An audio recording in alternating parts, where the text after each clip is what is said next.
Let's take a look at the St. Louis Blues, who even up their series against the Colorado Avalanche. A much better game in game two for the Blues. They're able to cut down on shots against from 54 all the way down to 31. They made life easier for Jordan Binnington, who's been nearly flawless in this series.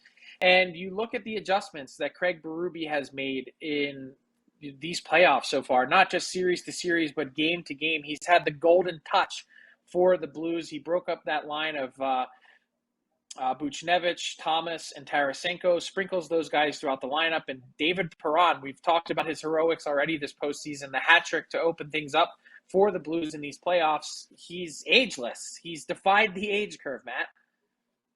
It's amazing. David Perron, he's the Rodney Dangerfield of the NHL, doesn't get any respect. I was tweeting earlier today, I think he's going to end up having kind of a Ray Whitney career where he's 40 years old. He's still averaging, 60 points a season, something like that. But I'm really glad you mentioned Craig Berube, Frank, because to me, if I were to give out a mini Jack Adams award for the playoffs so far, it goes to Craig Berube. He's made amazing adjustments. I think he understands where the strength in his lineup is and where the weakness is. Of course, he's been without Torrey Krug. There's been so many injuries on defense, so he understands he needs to help that group more by adding a seventh defenseman. He's been going with a lot of 7D lineup, 11 forward, because he knows the Blues have arguably the deepest forward group in the NHL. They can get by with 11 of those guys because they were so productive in the season. And I think it's just an example of a veteran coach just knowing how to use his lineup strengths.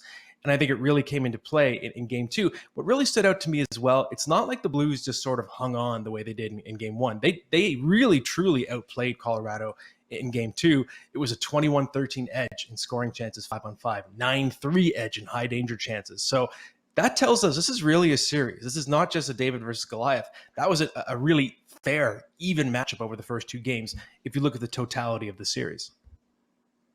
Yeah, not only did the Blues take it to the Avs, but they've also found a way to stifle a little bit of the offense that gets created from Cale Makar on that back end. And you look at the first two games, Makar and McKinnon have combined for 0 goals.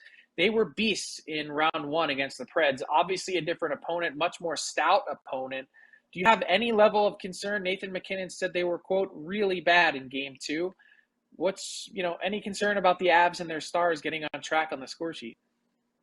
I think it's still early for it, but it is something to watch because the Avs, this is one of those teams that it's a perennial powerhouse. And when you have that sort of role in the NHL structure, the deeper you get in the playoffs, the more the pressure starts to go up. And I think Colorado, in this case, it's at least reaching the Stanley Cup final or bust. It's time for this group to break through. And there have been these disappointments where they look dominant during the playoffs and they suddenly hit a wall when they get to the next round. So you do have to wonder, is there any risk of a repeat of what happened against Vegas last year? I don't think so. It's too early. But it is worth monitoring from a mental standpoint.